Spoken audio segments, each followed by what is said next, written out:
तर नमस्कार मित्रांनो, आज आहे आपला व्लॉग क्रमांक 3. सकाळ सकाळी उठलो आणि मम्मीने आमच्या बनवलं मस्तपैकी चहा. चहा वगैरे घेतला आणि निघालो आपल्या दुकानाकडे. दुकानाकडे गेलो मस्तपैकी आपलं दुकान शॉप ओपन वगैरे केलं. स्वच्छता वगैरे मस्तपैकी सगळी करून घेतली.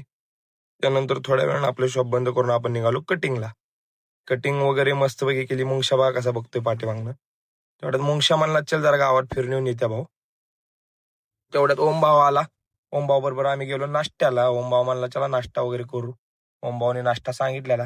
दादा टॉपचा विषय. तिथून गेलो आम्ही सीएनजी वगैरे गाडीत भरायला. सीएनजी काय आपल्याला भेटला नाही.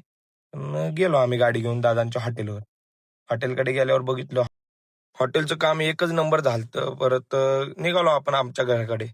घराकडेनं आज भाचीचा बर्थडे होता. आम्ही निघालो सांगोला गावाकडे. आमच्या घरच्या बघा टकाटक असं आवरून आम्ही निघालो सगळेजण. पप्पा बसलेत गाडी चालवायला. निघालो. पुढे जाऊन म्हणले, "पप्पा चहा वगैरे घेऊया." चहाला आम्ही जरा ब्रेक टाकला. चहा एकदम क्वालिटीचा होता. इकडं आला तर एक वेळ अवश्य भेट द्या. टॉपचा विषय चहा. आपल्या शक्तिपान शॉपचे मालक शक्ती. आपण गेलो परत ना आमच्या रात्री भाचीकडे. भाचीचा बर्थडे वगैरे सेलिब्रेट केला. रात्री निवांत झोपून घेतलं. चला भेटूया पुढच्या ब्लॉगमध्ये.